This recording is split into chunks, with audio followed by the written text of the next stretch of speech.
Henry loves me. Henry loves me not. Henry likes me. Henry likes me not.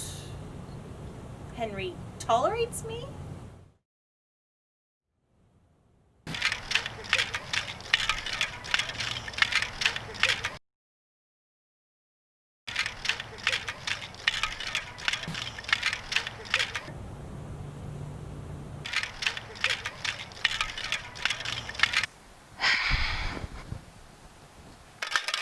Message for your majesty.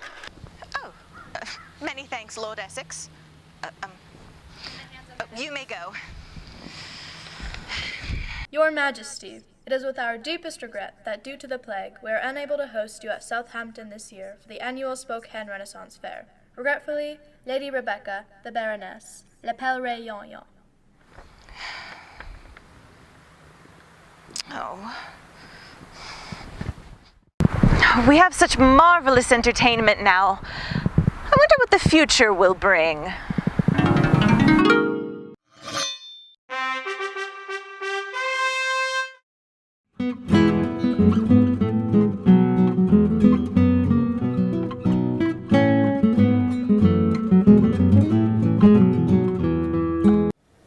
No matter where of comfort no man speak. Let's talk of graves, of worms and epitaphs. Make dust our paper, and with rainy eyes write sorrow on the bosom of the earth. Let's choose executors and talk of wills, and yet not so. For what can we bequeath save our deposed bodies to the ground? Our lands, our lives, and all our Bolingbrookes, and nothing can we call our own but death, and that small model of the barren earth which serves as paste and cover to our bones. For God's sake, let us sit upon the ground and tell sad stories of the death of kings. How some have been deposed, some slain in war, some haunted by the ghosts they have deposed, some poisoned by their wives, some sleeping killed, all murdered. For within the hollow crown that rounds the mortal temples of a king keeps death his court, and there the antic sits, scoffing at his state, grinning at his pomp, allowing him a breath, a little scene to monarchize, be feared, and kill with looks, infusing him with self and vain conceit, as if this flesh which was about our life were brass impregnable. And humoured thus, and at the last comes with little pin, and bores through his castle walls, and farewell, king.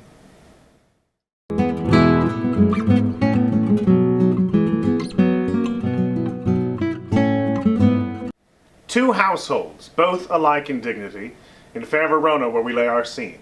From ancient grudge break to new mutiny, where civil blood makes civil hands unclean. From forth the fatal loins of these two foes, a pair of star-crossed lovers take their life, whose misadventured, piteous overthrows doth with their death bury their parents' strife.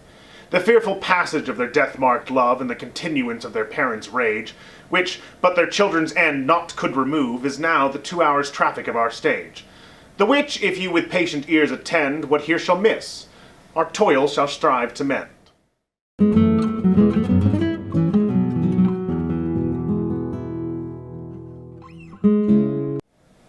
Why, man, he doth bestride the narrow world like a colossus, and we petty men walk under his huge legs and peep about to find ourselves dishonorable graves.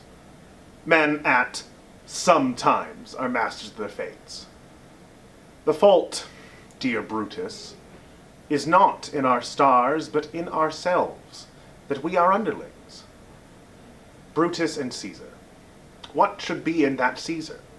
Why should his name be sounded more than yours?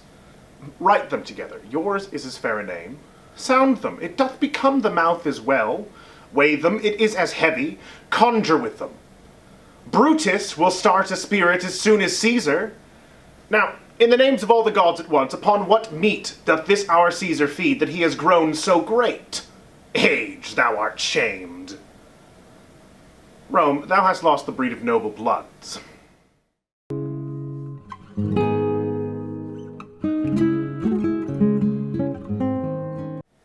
I pray thee, give it me.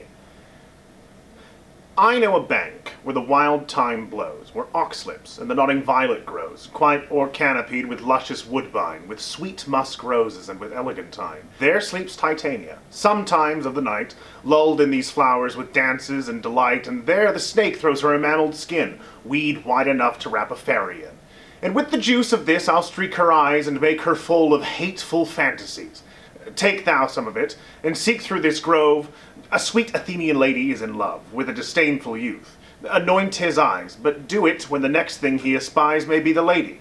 Thou shalt know the man by his Athenian garments he hath on. Affect it with some care, that he may prove more fond of her than she upon her love. And look thou meet me ere the first cock crow.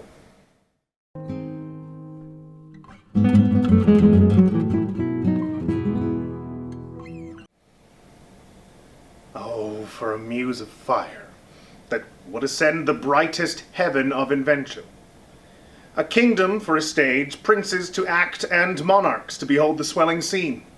Then should the warlike Harry, like himself, assume the port of Mars, and at his heels, leashed in like hounds, should famine, sword, and fire crouch for employment.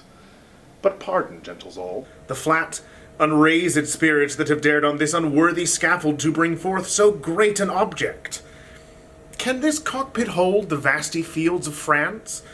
Or may we cram within this wooden O the very casks that did affright the air at Agincourt?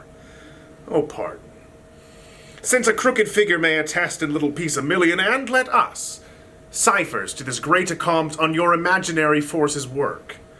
Suppose, within the girdle of these walls are now confined two mighty monarchies, whose high upreared and abutting fronts the perilous narrow ocean part asunder.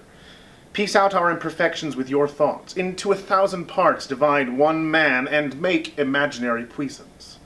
Think, when we talk of horses, that you see them, printing their proud hooves in the receiving earth, for 'tis your thoughts that must now deck our kings.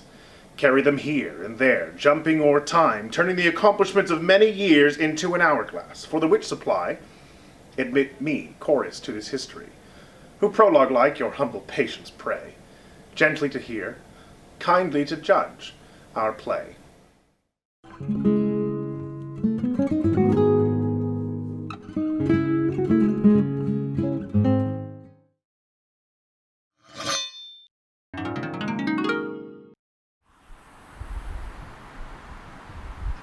Yes, I do enjoy that. Perchance there shall be some sort of a large wooden globe shape. A globe! Yes, I think I shall write that down. One of the most unfortunate parts of these unprecedented circumstances is that not only are the entertainers out of work, but we aren't able to donate any food to the Second Harvest Food Bank like we do every year. If you can give, please give. There's a link below that you can follow for the Second Harvest Food Bank, as well as to the entertainers that you've seen here today. Thank you so much.